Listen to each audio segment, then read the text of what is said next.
Absolutely, absolutely. Hey, did you see King Kong when you were a kid? Oh, yes, I saw the early version and the later version with Jeff Bridges. Yeah, 1933 was the first one. I think Yeah. the Jeff Bridges one goes back into the 90s or something. And Yeah. then we had one recently, 2005. Well, there's a brand new one out there.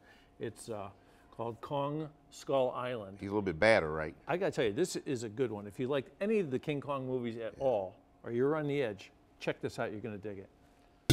An uncharted island. Let me list all the ways you're gonna die. Rain, heat, disease-carrying flies, and we haven't started on the things that want to eat you alive. We'll double that. Plus a bonus if we make it back. If? Kong Skull Island reinvents one of cinema's most celebrated and cherished characters, Kong, King Kong. Introduced in 1933, we saw the giant ape captured on Skull Island and shipped to New York City as the 8th wonder of the world. Since then, many small films, Son of, and so on. 1976 and 2005 revived the big guy, and now, with a huge cast of stars, he's back. Kong Skull Island. Is that a monkey?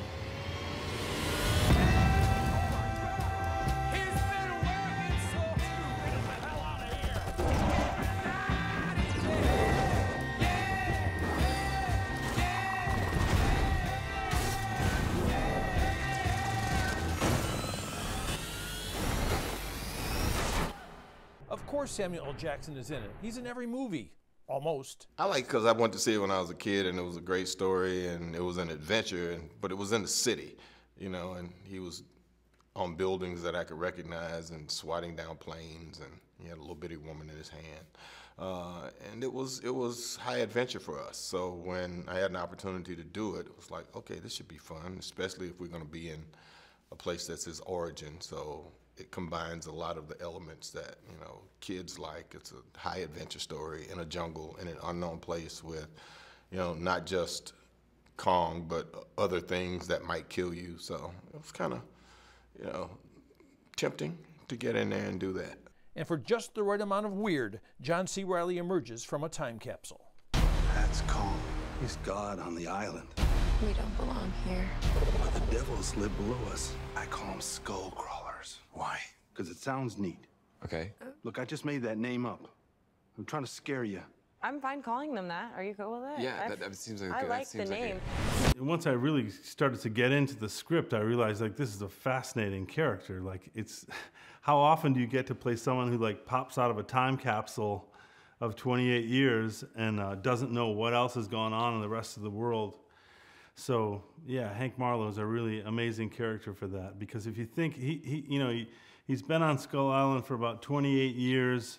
That means he's gone through, you know, his 20s, his 30s, and his 40s pretty much alone.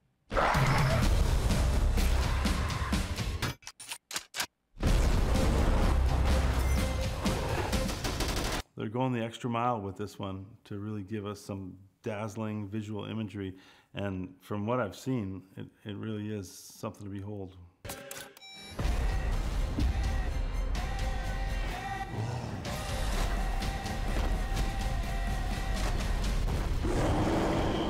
In my mind, he became, you know, I became Ahab. He was my white whale, you know, so that was the, you know, driving force for me.